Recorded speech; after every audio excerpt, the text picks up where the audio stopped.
Welcome all. Thanks for joining our book launch event today. My name is Hande Küçük. I'm Deputy Director for Macroeconomics at the National Institute of Economic and Social Research. And I'm delighted to introduce our two speakers today. Jason Cowley is the editor of New Statesman. He has been the editor of Granta, a senior editor at The Observer, and a staff writer at The Times. He is the author of the 2018 volume of essays, Reaching for Utopia, Making Sense of an Age of Upheaval. Currently, he is writing a book about England and Englishness. And my colleague, Adrian Pabst, who is the deputy director of NIESR, who is the other deputy director of NIESR, and the author of Postliberal Politics, The Coming Era of Renewal, whose publication we are marking today. Now I'm handing over to Jason, and I'm really looking forward to the conversation. Thank you. Thank you very much, Hande, for that introduction. I can't see everyone on this webinar, but I welcome you as well. Thanks for dropping in on this this Thursday afternoon. I almost said Wednesday afternoon. I go to press on Wednesdays with the New Statesman, so I'm just working out exactly what day it is. So it's Thursday. And we're here really not to talk about the New Statesman, we're here to talk to Professor Adrian Pabst. Last time I saw Adrian, actually, we were sitting in person.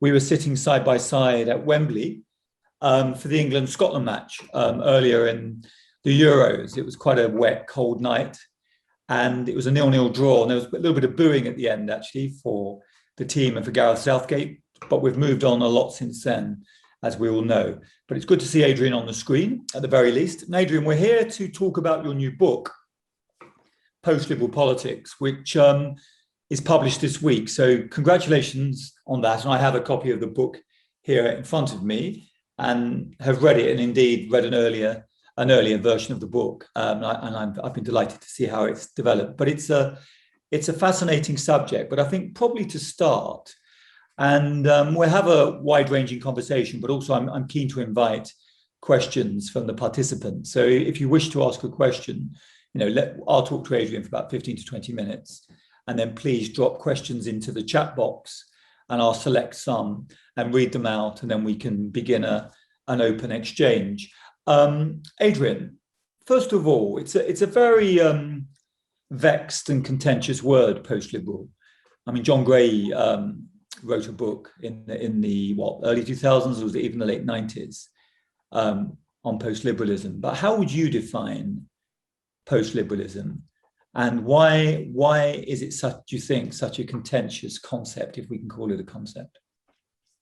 Well, first of all, Jason, thank you so much for this conversation, and I'm really grateful that you're taking the time while being in such splendid surroundings. And no doubt everyone would love to go for a walk on a Thursday afternoon rather than be in another Zoom event. But it's equally wonderful to be able to launch this book virtually before we can all meet again in person.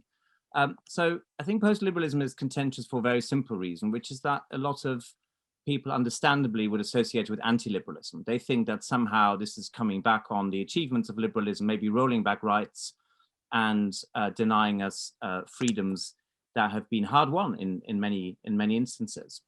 But post-liberalism is not anti-liberalism at all. It's essentially two things. It's first of all the recognition that contemporary liberalism, modern classical liberalism, and all of the other liberal traditions, is characterized by a number of errors and excesses. Individualism being perhaps the most blatant one, and that therefore those errors and excesses need to be corrected. And post-liberalism is very much about that, the recognition that we can't just go on with having more liberalism, economically, socially, culturally, and also ecologically or internationally. But more substantively, post-liberalism is about a position that essentially seeks to achieve greater economic justice, which liberalism has not, more social solidarity, which populism doesn't really address or achieve, greater ecological balance, which I think is absent from almost all ideologies, and also international cooperation. So it is an attempt to say existing ideologies like liberalism and populism, and indeed authoritarianism elsewhere in the world, are deeply problematic, and there is a space that's wide open to propose a politics that offers the things that we haven't had enough in the last 40, 50 years. Why do you think there is this misunderstanding there, and this association with post-liberalism and as you put it, as anti-liberalism? And when one looks for a post-liberal politics or a manifestation of a post-liberal politics or a representation of a post-liberal politics through a political party, one doesn't obviously see one. Is there a political party that, in your view, is post-liberal? There were some suggestions that during the Theresa May period, the early Theresa May period, in Downing Street, when she was being guided by her chief ideologue, Nick Timothy, who has subsequently written a book on the crisis of liberalism, she, although explicitly didn't say this herself, she opened the associations with post-liberalism, although she herself was explicit when I spoke to her that she was not an anti-liberal, although she was critical of the excesses of liberalism. What did you think of that period? And is there obvious post-liberal politics? So I don't think at the moment any one party or political leader or indeed government could be accurately described as really fully post-liberal, though there have been moments and there are some instances. I think Theresa May's early time in Downing Street was one such moment. There was talk about an industrial strategy that was, going against 40 years of market fundamentalism. There was a lot of talk about the good government can do. One of the things she said in her famous speech on the steps of Downing Street when she took over from David Cameron about the burning injustices in the country that needed to be tackled using government. Again, very different from the era of Thatcher Reagan, where of course government was seen as the problem rather than the solution. But as so often, and indeed with earlier periods like David Cameron, Ed Miliband, where there were gestures towards post-liberalism, it was not really followed through, neither politically as a coherent strategy, nor in policy terms. There were no substantive policies really to translate this into reality.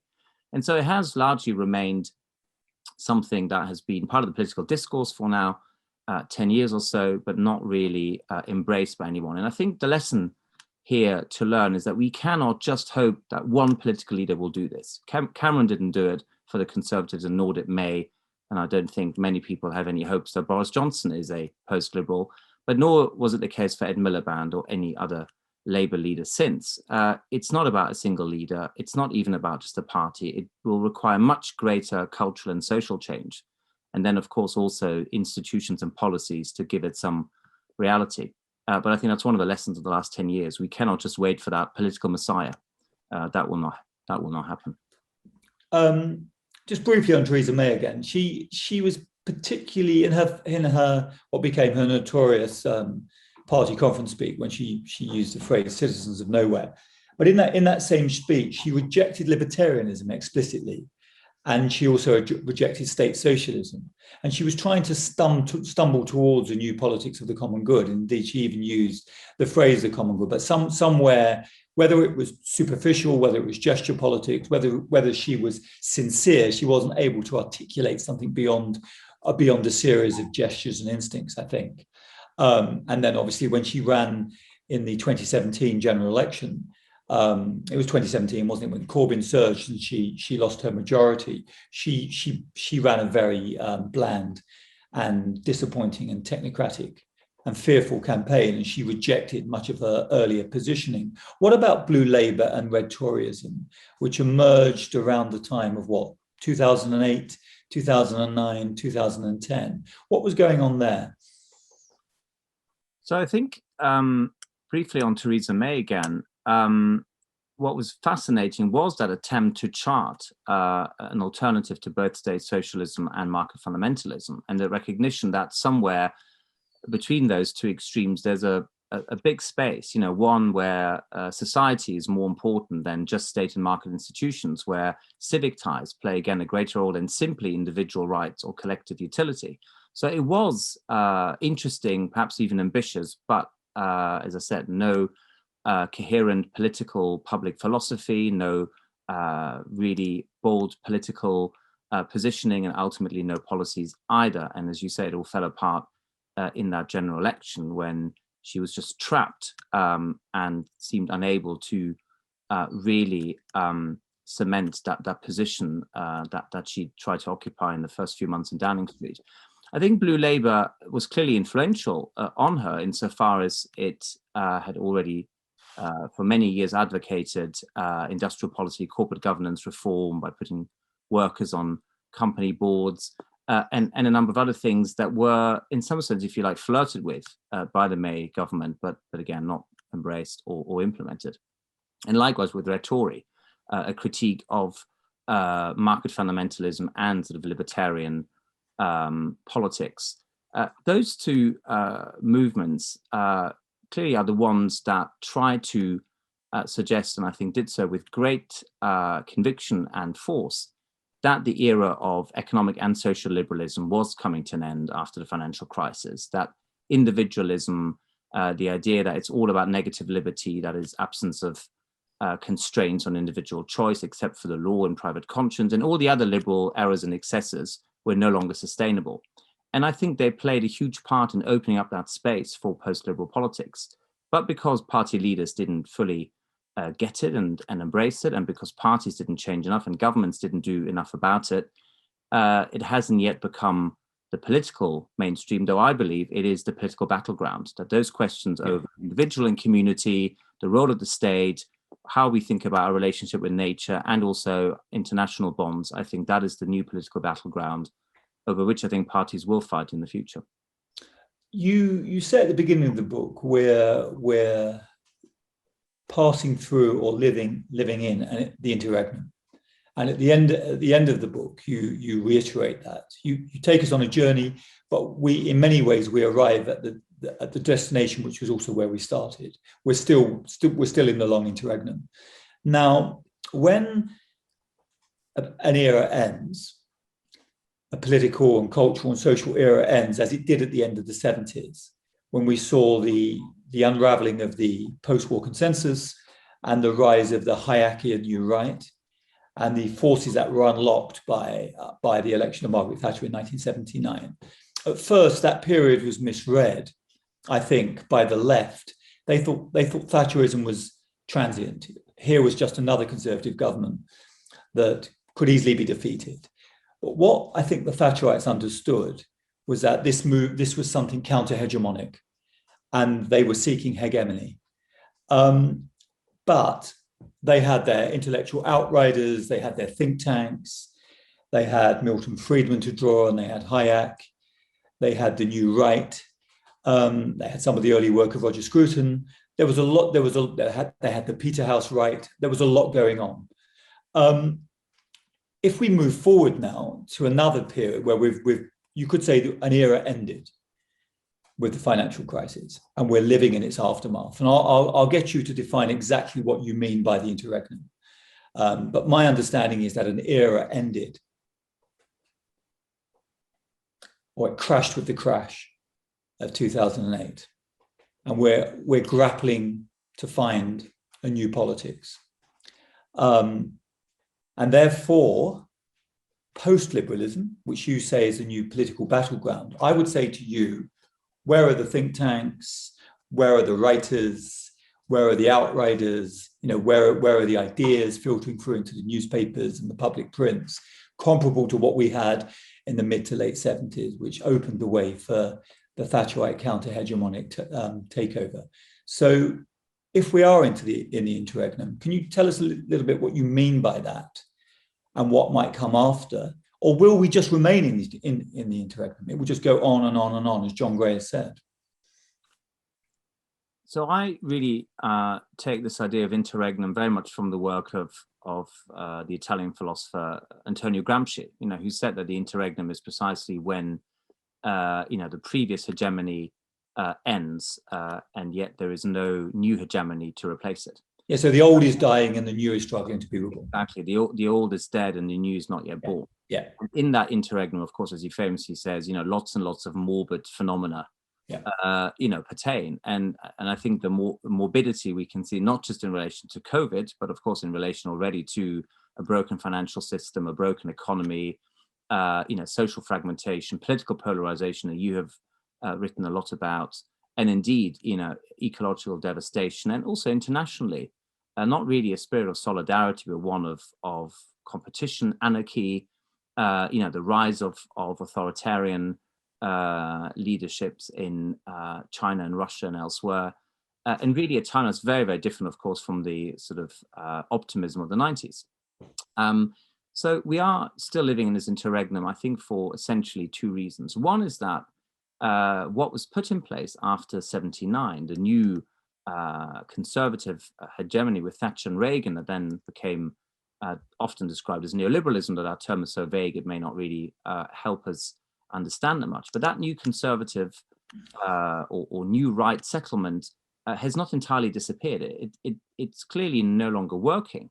But neoliberalism in some respects, liberalism as a cultural force clearly endures. Liberal institutions still endure, as do some of the conservative ideas and even the thinkers. So it's not the case that it just all came crashing down and disappeared. The other reason why nothing has replaced that older consensus is, I think, precisely because there's no popular majority support for any of the ideologies now on offer.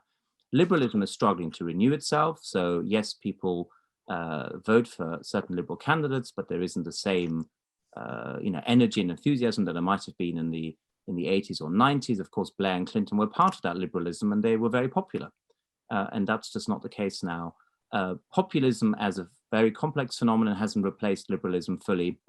In some cases, liberal elites have been ejected, but there are forms of liberal populism. Macronism in France would be, I think, an example of that. Exactly, and I was going to come on to that. There are also weird fusions of precisely that, liberal populism or techno-populism, and of course we've had, arguably elements of that before. I mean, Tony Blair was nothing if not populist in tone and in style, if not necessarily in substance.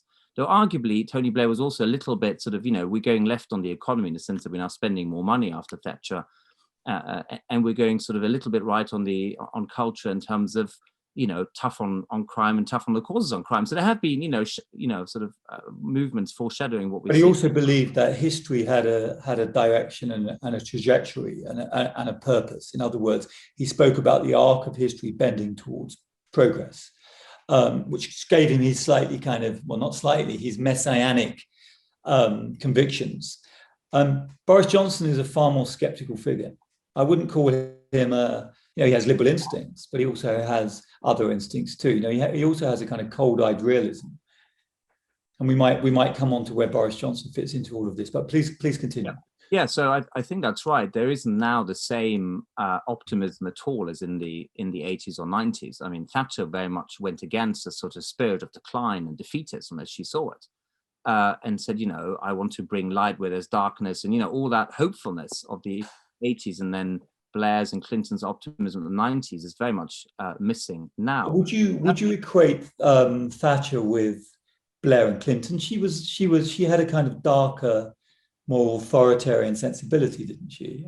And deeply Christian and believed in original sin. Oh, I think there are undoubtedly those differences in others, but I think there is a certain trajectory in terms of, a Whig project, which she embraced and which I think Blair was also very much an advocate of.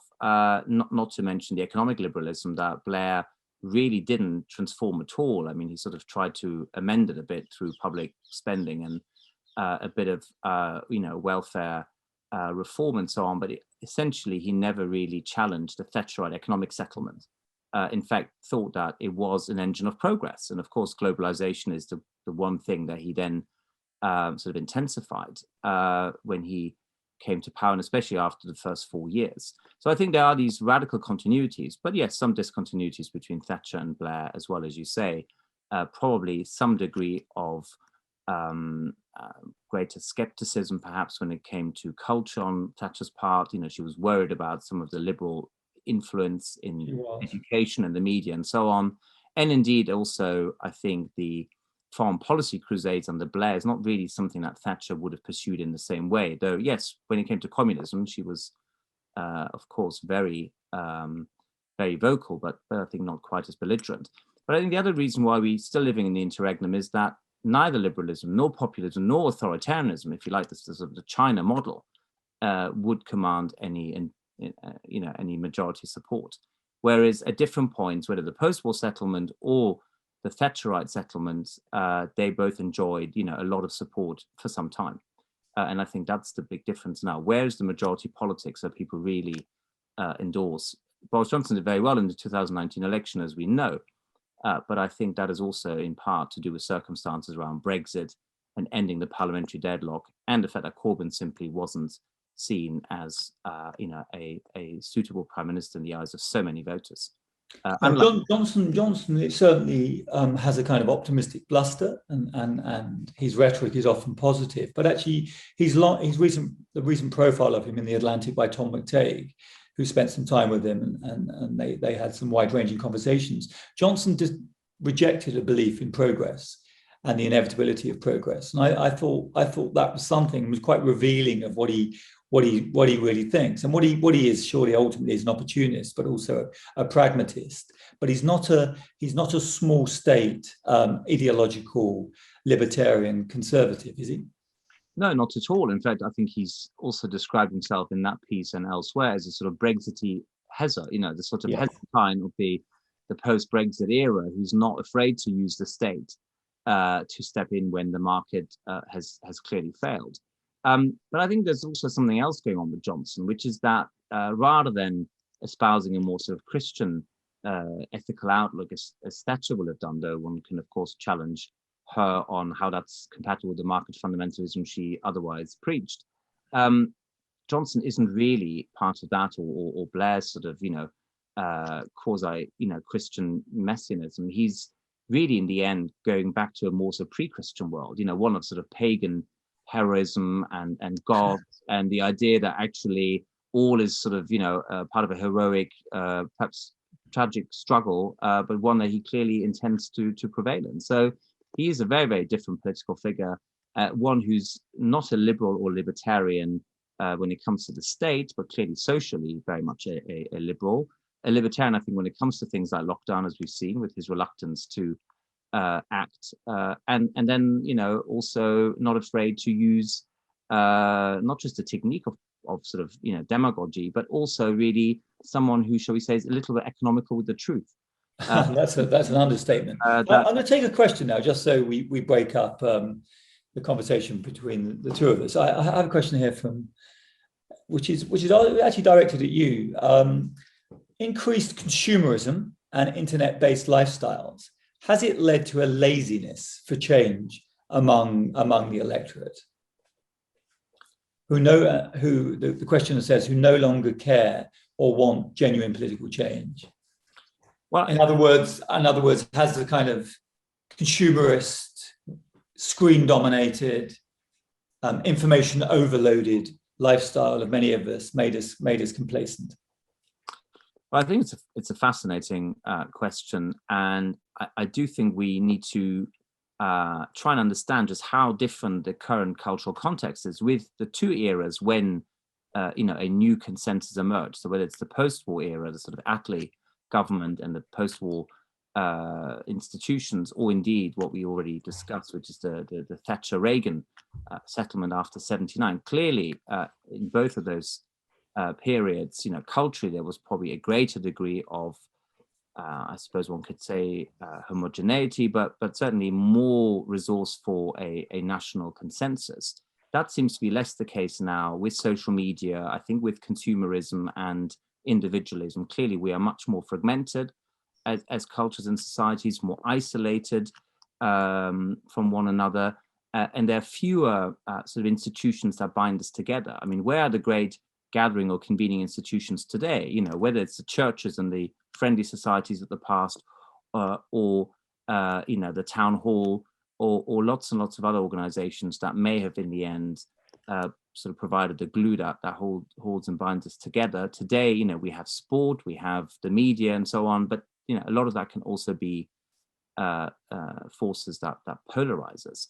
Yes. So I think there is that question over, what are the cultural conditions for new consensus to emerge? And I don't think we've really yet got a very good idea. I mean, John Gray, who you mentioned earlier, who's been very influential on my thinking, both as a teacher when I was a student, but also more recently, has written in the New Statesman about the cultural fragments that we inhabit, and that seems to, I think, really strike a chord. And yet we also see moments of incredible sort of cultural and social solidarity. If we think of, for instance, in the first lockdown, an outpouring of, of mutual help, people incredibly mobilized to help neighbors and others who were vulnerable and had to shield and could not go out and, get any food. I mean, really an amazing moment, I thought. And as well, with recent sports events, of course, not least last night. I mean, an incredible popular fervor around the England team. So there are these moments, there are these opportunities to come together and to build, I think, a new consensus. The question is, how do we link some of those cultural questions to the political one? Yeah. So that I think it's interesting you raised the pandemic, inevitably and rightly, I think, and also particularly those early weeks of the pandemic when we were all trying to understand exactly what was happening and how it was changing how we lived and communicated and worked. And you mentioned those moments of extraordinary social solidarity. The 750,000 volunteers that responded immediately to the government's appeal for help. The moment when people came onto the street to applaud the workers. Some felt coerced by that, but I certainly didn't. I felt that was a genuine expression of sort of bottom-up, spontaneous coming together to thank those who were working on the front line, and not just the health workers, but others. And having before that had the Brexit deadlock, Parliament was deadlocked, the vicious discourse on social media, a polarized society, a fragmentation of society, a crisis of social solidarity. Suddenly we were forced to stop and think, but will something good come from that period of crisis, do you think? I mean, some of what you yearn for in the book, the desire for the flourishing of intermediary institutions, humility, compassion, moderation, compromise. These are all good things. But how do we go beyond these moments of extreme crisis and make them something part of our everyday lives?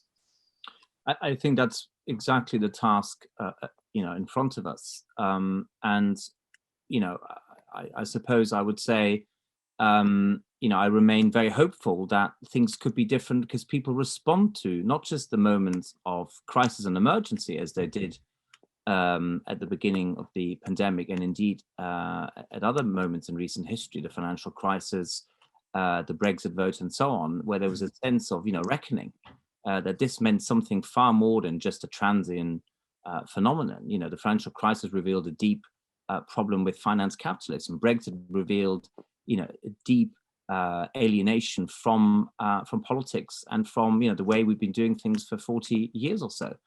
The problem is that neither the political classes nor our institutions seem quite able to then federate the forces to bring about something else. So I think the conditions for real renewal, greater economic justice and greater social solidarity and economic and ecological balance are all there. We can see that common decency that you've written about, building on George Orwell. We can see an outpouring of solidarity, this deep desire for community. What's missing is the proper institutional, political, cultural response to it. Yes. And I don't know what all the conditions are, but I suspect some of them are to do with good leadership at all levels of society, not just a party leader, not just business, but at all levels we need virtuous leaders. We also need much, much greater popular participation in decision making. That means radical devolution. That means economic democracy. So that we might come on to some possible policies, because one of the things you do well in your book, and John Gray is a terrific writer, but John often, one of the criticisms of John I get as editor of the New Statesman, that John offers penetrating and devastating critiques, but doesn't offer an alternative politics. But that's how John writes. Look, the questions are really flying in now, and they're very good. So I'm going to try and get a few of them in, and maybe we can quicken the discussion so we can bring some of these questions in. There's a very good one here directed directly at you, sir. It says, Adrian, what do you see as the essence of individualism, and what is your alternative? It's a very good question. That what is your if you're so critical of individualism and liberal individualism, what is the alternative? So I see. First of all, the essence of it. What is it? Yeah, I think the essence of it is simply unrestrained, unlimited desire. That means that our individual desires will trump anything else. So selfishness and greed will trump any form of generosity or solidarity. And what that will essentially mean is not just atomization and fragmentation, not just as Hobbes already diagnosed, paradoxically, the war of all against all, but it will then mean precisely authoritarian power to keep that anarchy somehow in check. So individualism and some form of authoritarian power always go hand in hand. And that's what neither liberals nor authoritarians really understand, that they're just two sides of the same coin. And the alternative is quite simply to follow through on our natural desire and our natural longing for solidarity and fraternity. That means building relationships and institutions that balance interest. That means that it's not about just the individual or just the collective. It's about everything in between, the communities, the associations, the institutions of local government, universities, the workplace, where we come together in groups and actually reconcile rival interests. And it happens all the time. We do it in families. Families are not monoliths. Families, as we know, are deeply divided, but they also come together, right? So it's about that balance of interest around some shared purpose. They come together, but they also break up and fragment. They can do, and they can also be repaired and restored again. So yes, of course, fragmentation and conflict are real, and no one should ever claim that they can be finally resolved. But I do believe in the possibility of renewal and of restoring and rebuilding broken social ties. We see it all the time, and it's incredible when it happens. Okay, this is a really challenging question for you. You rightly talk about the importance of duties and obligations as well as rights. As a disabled person, how can we approach the question of duty and obligation of disabled people to others? I sometimes worry that disability currently entails entitlement and never a sense of reciprocity. Well, so I think reciprocity is key to this, because it's precisely the way to reconcile different interests. I think entitlement is a problem, because often that goes hand in hand with selfishness and greed, that we just feel entitled and we don't have a sense that we owe anything to anyone. I'm not entirely sure that I would want to single out any particular group, and certainly not a group such as the disabled, who I think face still so many obstacles in daily life. And so what I would say is, yes, of course, wherever anyone feels just entitled and has no sense of duty towards others, that's wrong. But I do also think we have to look at structures of power and wealth and status, and not forget that certain groups still feel hugely discriminated against, and that remains a problem. And the answer to discrimination is not just more individual rights, it's precisely to say to everyone, we do have rights as well as duties, and to balance them. And that's true for all groups, but I wouldn't really want to single out any one. I think that's dangerous. Now this next question is really touches on the crumbling of Labour's red wall and the rise of what's been called a kind of the new working class conservatism. So to what extent do you think the new generation of more working class conservatives can fully take the party in more economically left and more socially moderate direction?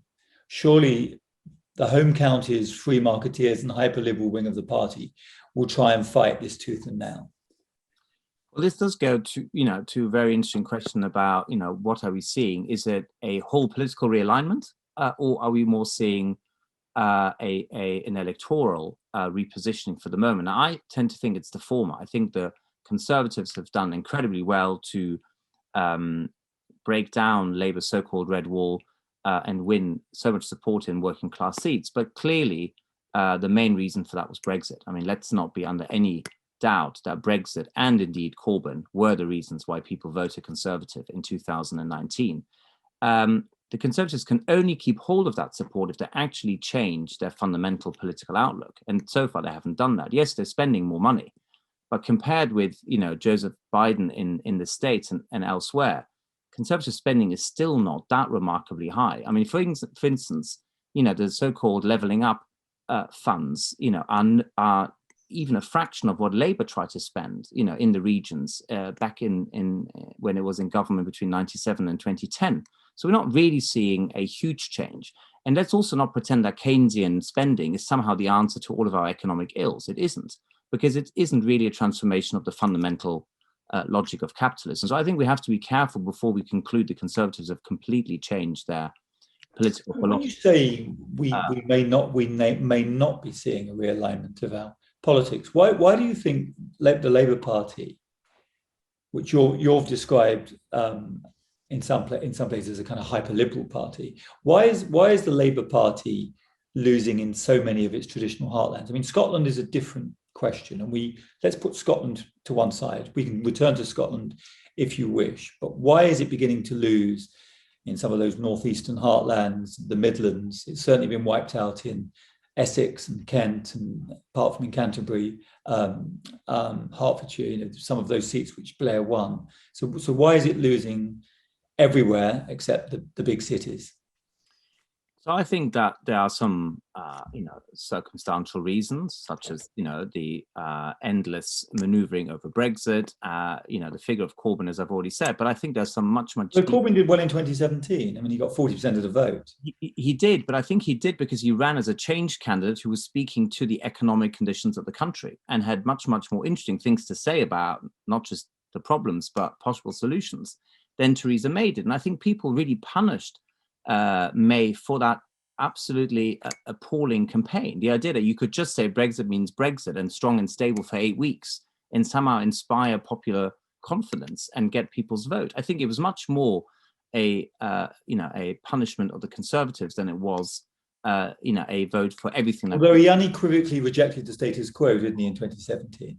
Yes, that's right. Unequivocally rejected austerity economics, for example. Exactly. And of course, it's interesting that subsequently the Conservatives have done just that, also rejected the 10 years of austerity that they had, of course, been responsible for. So I think there's no doubt that some aspects of Corbyn's economic agenda were popular and probably still are. But I don't think that means a wholesale endorsement of everything Corbyn stands for. I very much doubt that people thought that in foreign policy terms, he was what exactly they wanted, or indeed, we have a question on foreign policy which I'll return to. Or indeed on questions of sort of a sense of belonging and patriotism. So why are Labour losing? I think they're losing for these deeper reasons than just Brexit or Corbyn, because for 30, 40 years the Labour Party has hollowed out its own best traditions. Starting with Blair and Brown, it was all about the central state doing things to people rather than working with them. So that was something that people have responded to and reacted against. It was still extending the market into all aspects of social life, which again, people have clearly taken to oppose after the financial crash in particular. And socially as well, there was no really serious attempt on the part of Blair or Brown to balance rights with obligations. Blair spoke the language of communitarianism early on, but very, very quickly dropped it. And that, I think, was part of the problem. So early New Labour had some moments of interest, but then all this talk about Cool Britannia, I mean, that just, that was seen as such an artificial, very, very sort of London-centric view that, of course, I think led to deep, deep discontent and alienation elsewhere, in particular those seats that have subsequently been lost. But I would say it's a work of 30 years. We shouldn't just see Labour's crisis in purely contemporary terms. Yeah, I agree. While we're on Labour, I have a question here saying someone who's about to drop off from the call, so I'm going to ask it now.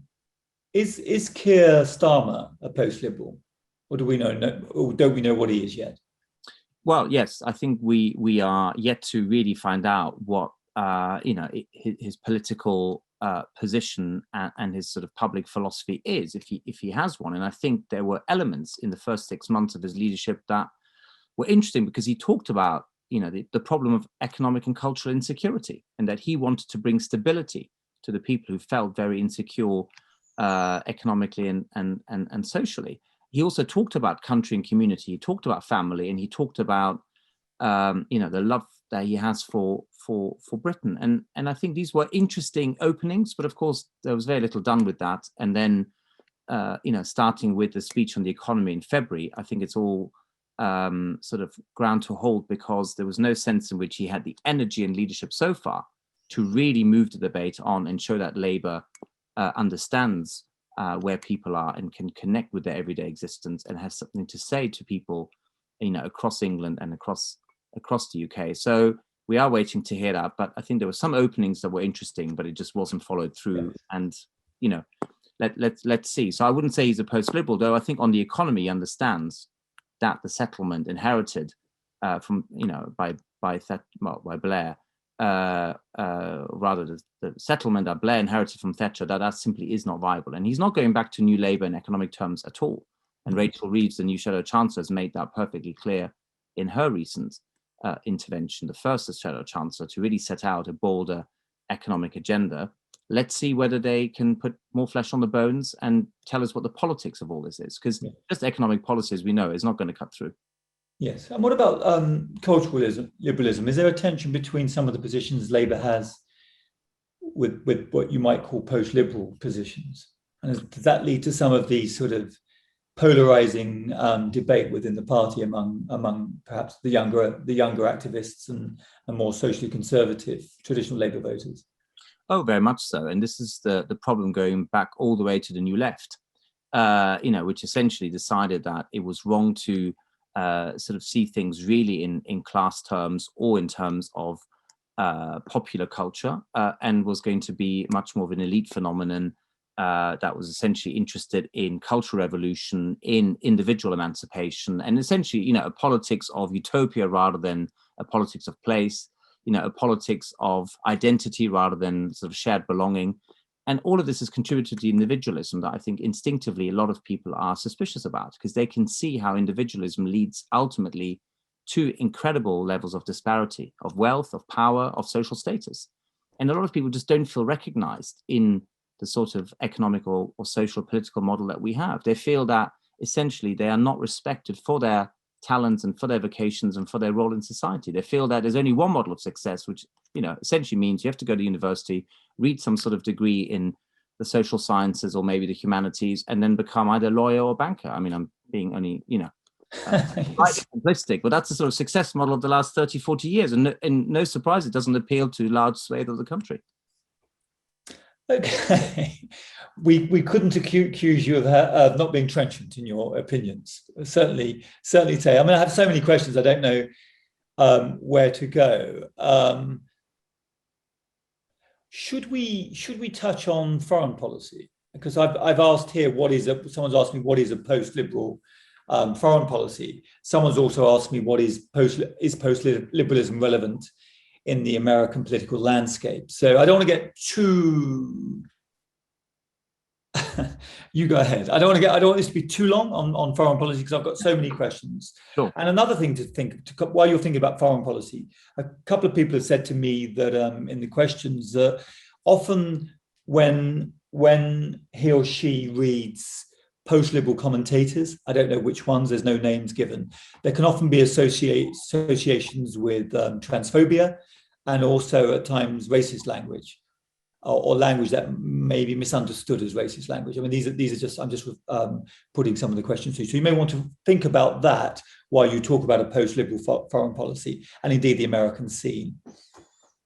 So on foreign policy, I think what's striking is that, again, we've been faced with quite extreme positions for a long period now. So we had Blair's and Clinton's sort of liberal humanitarian interventionism that was very sort of belligerent and essentially saying, there's a Western model and we should export it to wherever and introduce democracy and human rights if necessary by military force. And I think whilst one can see the noble instinct of wanting to liberate people from dictatorship and from and save them from genocide, clearly what it's left behind in Iraq and Afghanistan and Libya and in so many places has been nothing short of a disaster. So liberal interventionism has really not worked at all. And that's because we haven't really been able to help build institutions and nations. And I think nation building is something that we don't do well at home and we don't do well abroad. And that is something the West,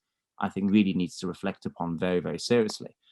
And at the same time, we can't just be hiding behind the sort of debased realism where we say, well, it's only about our national self-interest, and that's all we're going to be pursuing in dealings with other countries. That clearly leads to, at worst, nationalism and protectionism, and we know where, in the interwar period that ended in. Or else it sort of leads to some international anarchy that frankly means that power prevails and the biggest, most powerful countries will do quite well, and everyone else really won't. So that's not a proper ethical foreign policy either.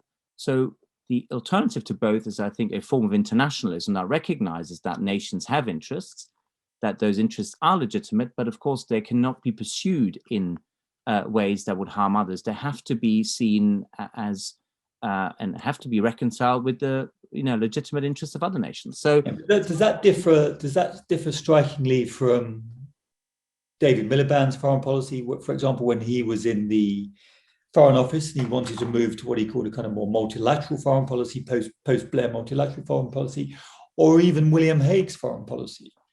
I don't see how that is. What you're saying is an internationalism is distinctively post-liberal.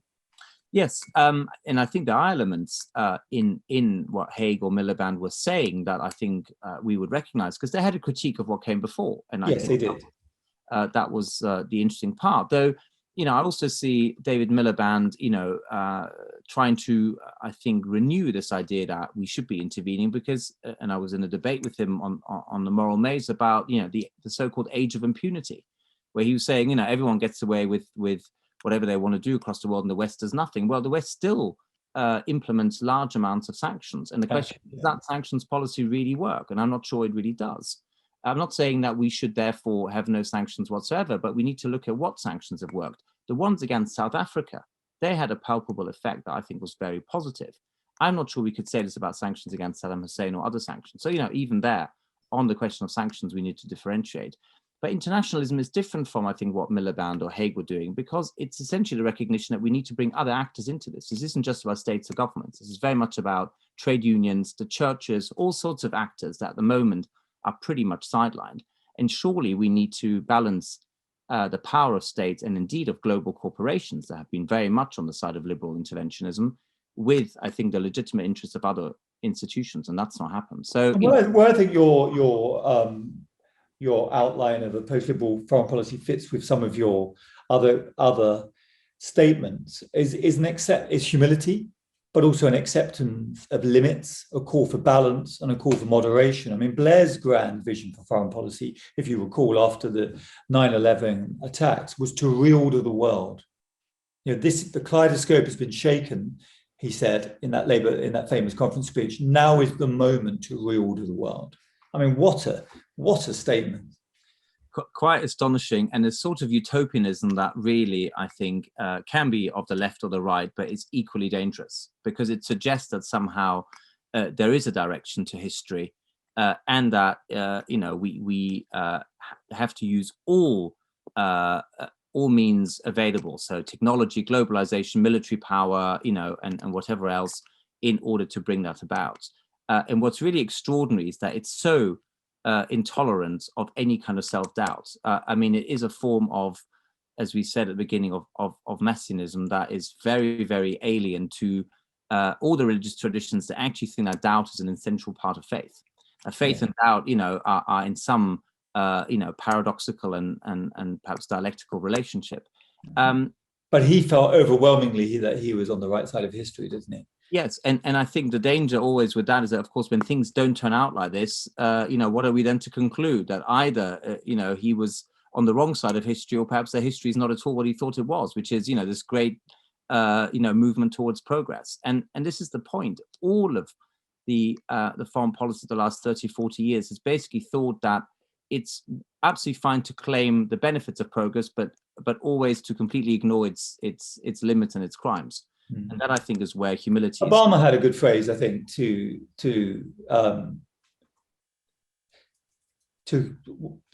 I think he was trying to explain to Jeff Goldberg, the Atlantic journalist, about the dilemmas of foreign policy. When you're leading the world's policeman, when you have this sense of responsibility as the president of the United States, and he spoke about tragic realism. A realization that there's evil in the world. There are terrible things happening. But that's the tragedy. But your realism is the realization that you perhaps can't do much about it, even though you would wish to do something about it. And your wish to do something about it may make the situation even worse. So he settled on this notion of tragic realism, in your book, you're quite critical of Obama and his idea of leading from behind. So what did you mean? Why were you critical of Obama, who, after all, don't forget, before he became president, he was against the Iraq War, or the invasion of Iraq, the American-led invasion of Iraq? And I think that element of Obama's foreign policy I always thought was very interesting. First of all, the rejection of this sort of liberal imperialism, which is really what it was.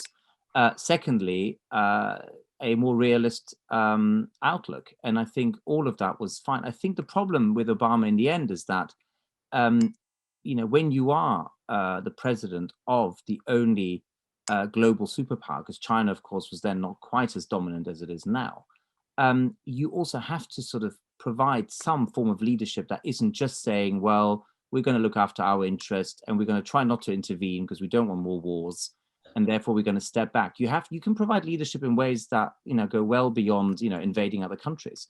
I mean, for instance, where was Obama when it came to questions of how you can not just learn the lessons of Iraq and Afghanistan, but actually work with the countries of the Middle East so that they can actually live in some degree of greater harmony and peace. I mean, for all of Donald Trump's outrageous behavior, what's also fascinating is that in the last few weeks and months of his presidency, Israel has actually been able to come to some agreement with certain of its Arab neighbors. That never happened before. Now, I'm not saying that it's all down to Trump, but I'm not sure Obama did enough to bring people together around a shared vision. I think tragic realism is precisely problematic, not because it's realist, but because it buys into the idea that we can't do anything. So where's the agency? Where's the idea that actually humans can do things together that don't just amount to war? And I think that's what was missing from Obama. And I guess where it played out most tragically was in Syria. And when Obama laid down his red lines against the use of chemical weapons, and then there was that mass attack, I think, in the suburb of Damascus, and many people died. Obama did nothing about it, and maybe he shouldn't have done anything about it. He felt he was unable to intervene in the way he wished to intervene, but he did nothing about it, which opened the way for Putin to move in and become the dominant actor in Syria, and that civil war still rages on even today. Yeah, and the lesson is that whenever you either create or leave a void or vacuum, it will be filled by others. And that's the problem with retreat. That when you retreat, you're essentially saying we're not responsible now. And I think there is responsibility internationally without necessarily the use of cursor force. And I don't think Obama did enough to exercise agency and responsibility for other parts of the world. And it wasn't just that. I mean, there were also, there is enough evidence to suggest that, Turkey, in a way that was tolerated by the Obama administration, let essentially ISIS use its territory. So we have a situation where a NATO member state, or at least the government of a NATO member state, is perhaps in collusion with ISIS. And that is an extraordinary situation. And I don't recall Obama doing anything about that. So, okay. We're roaming widely. Time is pressing on us, and we probably want to cover a little bit more ground. You're in the final stretch now, Adrian, so keep going. The peloton is closing in on you, but you're holding on. You're wearing the yellow jersey. You're all set. So if you can hang on for the final few questions, and then I'll liberate you from this webinar.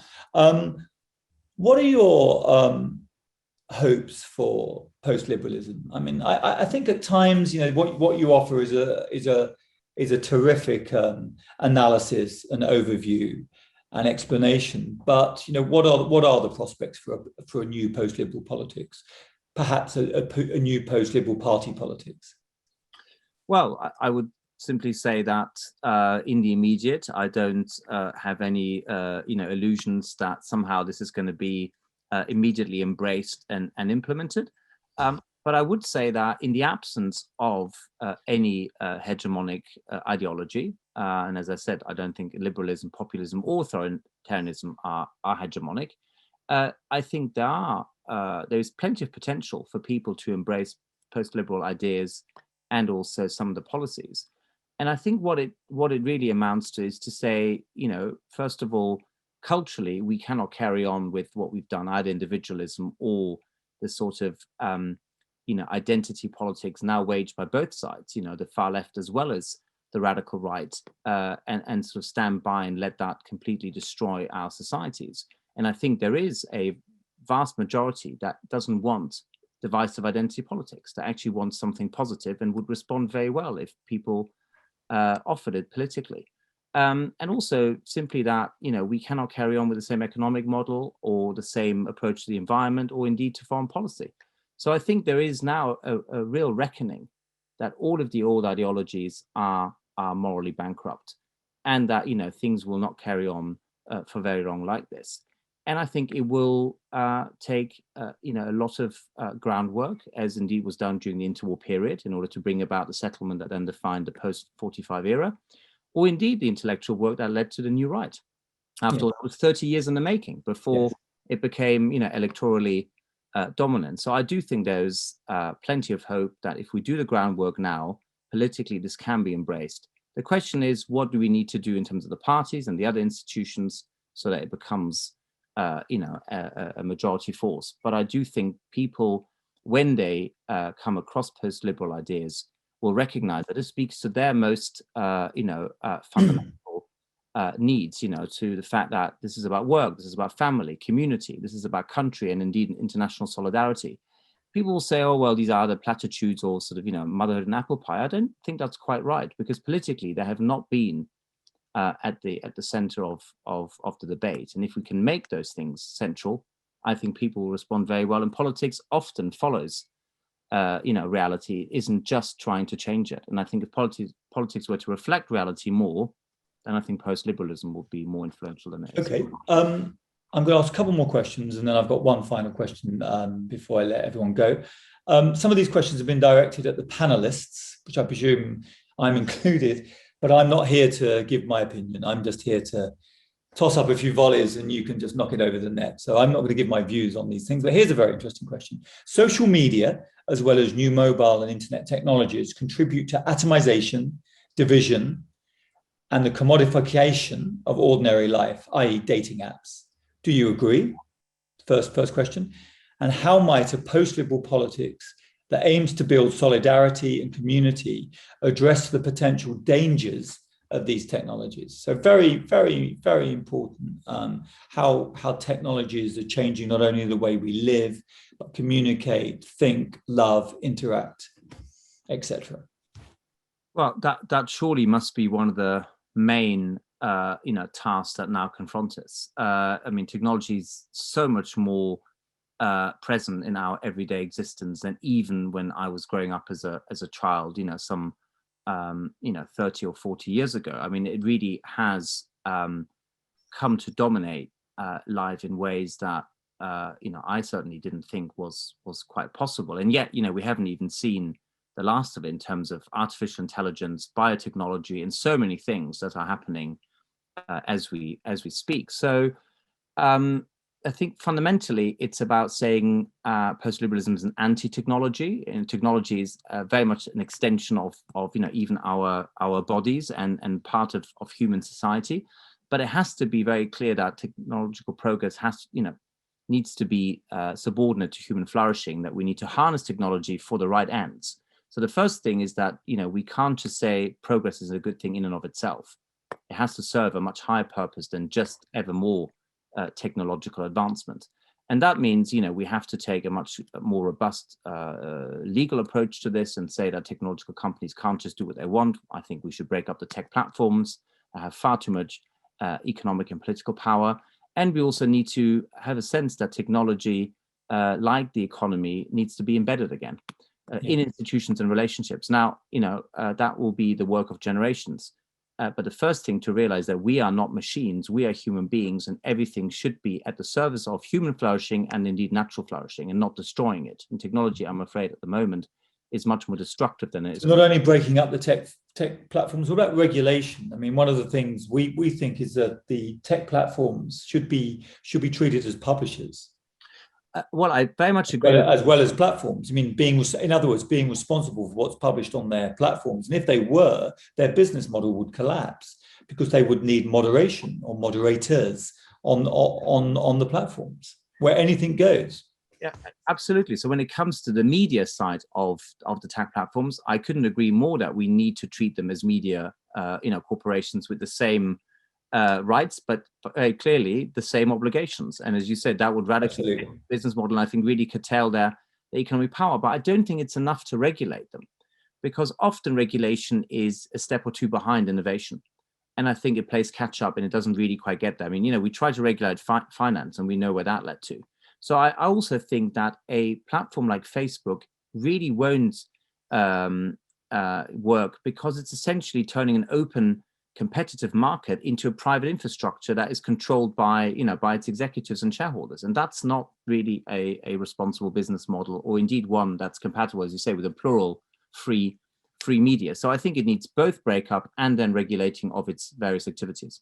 Okay, a really good question here, because you used the term identity politics. You spoke of identity politics of the radical left, but also of the radical right. And a questioner here says, can you explain what you mean by identity politics?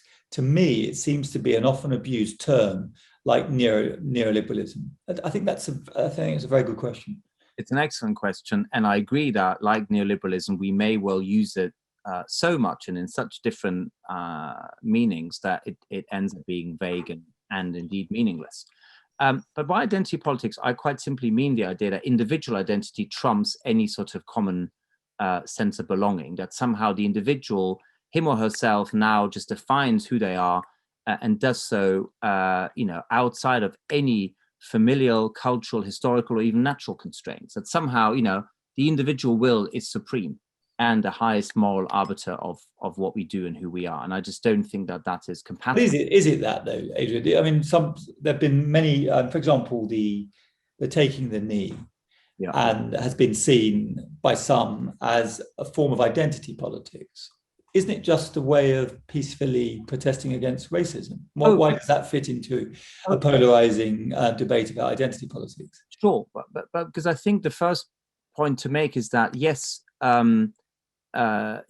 we see identity now as wholly individualized, and then of course you can have groups that essentially just mirror that individualism. So now the group becomes the individual that defines who we are, and somehow that is no longer linked to other things. So I think when it comes to a lot of identity politics, it's a sort of individualism that is then taken to the group level, but nevertheless the logic of it is individualism, and that's, I think, the problem. I don't think there's any suggestion that demonstrating against racism is ever wrong. The question is, what are we really trying to achieve here? If it's about, protesting against racism, absolutely, I would be with every movement that does that. I think the moment it becomes virtue signaling, tokenism, where somehow one gesture is now seen as enough, rather than a real reckoning with the structures of power and class and so on that actually affect conditions, then I think we are in a different territory. So Martin Luther King was not practicing identity politics. What he was trying to do is to build a different American society, where actually it wasn't about so much whites versus blacks. It's actually people living together as Americans, as brothers and sisters, united, as opposed to divided along any line, class or color or creed. And that's really very, very different from identity politics at the moment. And hence the question about, how does post-liberalism relate to America? Well, there's a lot to learn in terms of the civil rights movement, because that movement was always about both rights and obligations. Martin Luther King wrote all the time about what do we owe to society as citizens, and how people should be given, all the rights and obligations of citizenship, rather than be treated as, as different categories, classes, or whatever. And the other thing was that there was an ethical purpose to this. There was something about renewing the American promise. And, and I don't detect that in a lot of identity politics. What I detect in identity politics is a lot of hatred, is a lot of essentially demonizing the other, and then feeling better about yourself. And I really don't think that that's compatible with a politics that rebuilds some social ties or civic ties that we have sadly lost. Okay, the questioner who asked me that, Richard, if you're still with us, you may wish to just let me know whether you are happy with that answer from Adrian. I was going to ask my last question, but I'm going to ask it as the penultimate question. Is Gareth Southgate a post-liberal? Well, I think he is, because he, his selection of the starting 11 is conservative and his substitutions are radical. So yes, he is a post-liberal in footballing terms, and I think he's spoken very eloquently and movingly about love of land, the importance of traditions, the fact that his grandfather served in the army, but also the weight of history. That history, is a wonderful thing. It gives us traditions and cultural inheritance, but also the sheer weight on the shoulders of the new footballing generation that doesn't know how often England have failed and lost and and not quite got there. And of course, what's so wonderful is that this team now has got us to the final. So yes, I think he's very much a post-liberal in those respects. Whether that means politically he would be, signing up to everything I write about in the book, I'm not sure, but you should after he's finished with this tournament, you should get the book to him when he relaxes. I think he lives in Harrogate, so in the winter months when he's sitting by the fire contemplating what happened, he may well enjoy your book. He's certainly a man who understands history, he understands expectation, he understands patriotism, but he also speaks, I think, impressively about the need for balance and moderation, while showing distinctly very impressive leadership. You're a great admirer of Burke. How does your vision of post-liberalism differ from Burkean conservatism? I think at times you sound to me, when I read the book like a Burkean conservative. So I think, why does Adrian wish to self-identify as a post-liberal rather than as a romantic conservative? Partly because I think what's missing from both Burke and from sort of Burkean conservatism today is the ethical socialism. Right. The idea that actually we are very much, bound together, and therefore not just operating in terms of little platoons, but really much, much bigger movements. That, ethical socialism shows the power of collective action in a way that I don't think Burke quite articulated. Yes. And it isn't just about community either, which is why I don't call myself just a communitarian. Communitarianism is a very important tradition that I draw on and build upon. But communitarianism is too narrow. This is about human association in a larger sense. This is also about government. It is also about international solidarity, and those things are by and large absent from communitarianism. And also, I think they're also not as developed in Burkean thinking as I would like them to be. So hence, Burkean conservatism is an important tradition, but there's the tradition of ethical socialism that really is absolutely vital. And if we don't hold them together, then I don't think we get the full spectrum of post-liberalism. Yes, it's important to cite ethical socialism too, and communitarian instincts, I think, very important. Adrian, I'm going to wrap up.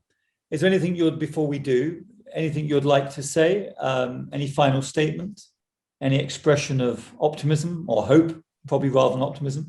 Well, John Gray, of course, famously distinguished between hope and optimism, and I think that is really important. I'm not saying that post-liberalism will become the next dominant political philosophy, but I remain hopeful that it could play a very important role in renewing institutions, in enabling us to rebuild nations and institutions and relationships, and that the political battleground will be that. It won't be over the old left-right, state market, individual collective, and all those binaries that we've been sort of struggling with for the better part of 2 centuries. I think it will be much more around the mutual arrangements, the relationships, the solidarity, indeed the important social virtues of hard work, humility, and I think we see that in Gareth Southgate and lots of other examples, and indeed also the humor that we also need, because frankly, life can be so difficult. We see it during the pandemic. It can really wear us down. It can be incredibly hard.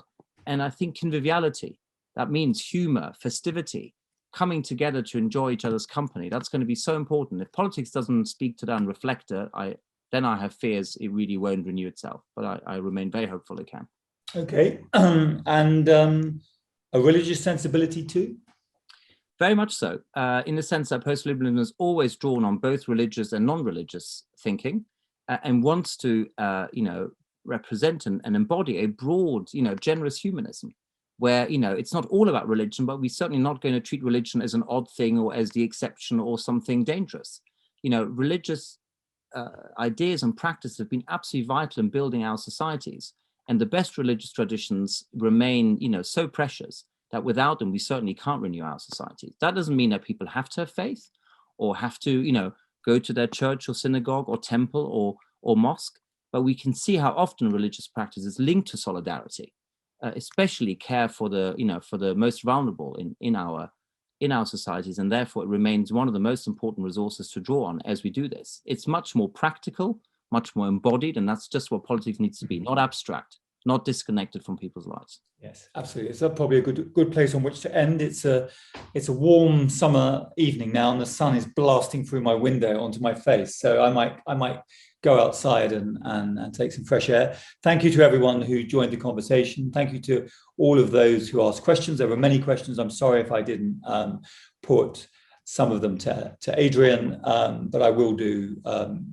after this conversation has ended in the days ahead when we next speak. I'm really grateful for your time on this summer evening. Adrian, congratulations on the book. It's challenging, it's compassionate, it's elegant, it's well written, it's thoughtful, it draws on deeper traditions, it's accessible to the general reader, and I strongly recommend it. Here it is, for those of you who may wish to pick up a copy, and it's longer and fuller than the first draft I read. So you must have listened to some of my suggestions and others too. But Adrian, congratulations on the book. It's been a pleasure to ask you questions today and talk to you, and I wish you all the best. Thank you so much, Jason. Such a pleasure. Thank you. Thank you. Thank you, everyone.